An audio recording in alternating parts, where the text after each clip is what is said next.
Mesdames et messieurs, nous avons pu assister au cours de cette demi-journée bien remplie, n'est-ce pas, à des échanges extrêmement enrichissants et de qualité.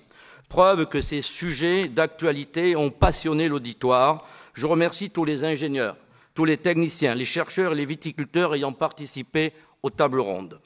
Nous avons pu observer que la filière se dote d'outils et s'organise pour lutter notamment, et la première table ronde sur la flavescence dorée, qui met en péril notre outil de production.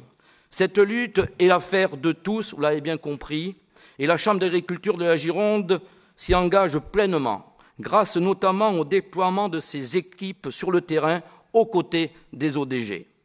Nous savons, monsieur le directeur régional adjoint, ici présent, que vos services sont pleinement mobilisés sur cet enjeu et nous vous en remercions. Ah oui, vous allez aussi un peu prendre la parole. Excusez-moi, je vais vous arranger. J'avais oublié.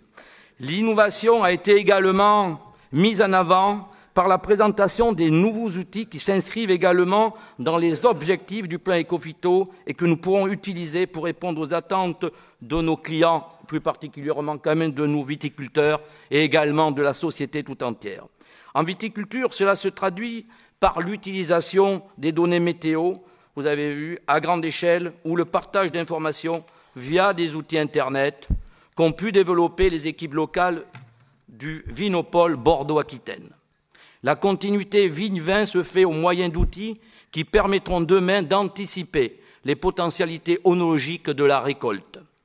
Innovation encore avec le développement de matériel assurant une qualité de travail en constante amélioration dans un contexte de maîtrise des coûts de production. Transfert. Il est très important, faire la recherche, l'expérimentation, c'est bien. Le transférer, le porter aux viticulteurs que nous sommes, eh bien, je crois que c'est encore mieux. Donc, transfert, enfin, grâce à la mise en œuvre de ces outils qui ne servent qu'à, au fond, on l'a dit, à transcender le travail de l'homme et qu'il est nécessaire de bien maîtriser. Vous pouvez avoir les meilleurs outils du monde si on n'a pas la capacité, nous les hommes ou les femmes d'ailleurs qui travaillent dans les vignobles et dans les chais, de les mettre en œuvre, ça ne peut pas marcher. Donc, le travail humain me semble la priorité avant toute autre chose. C'est ici qu'interviennent donc tous les techniciens, tous les ingénieurs, les œnologues, pour aider le viticulteur dans l'élaboration du produit attendu. Nous avons pu aussi constater la complémentarité des compétences réunies au sein de Vinopole Bordeaux-Aquitaine et les relations privilégiées existant entre ce pôle d'expérimentation proche du terrain et les chercheurs de l'ISVV.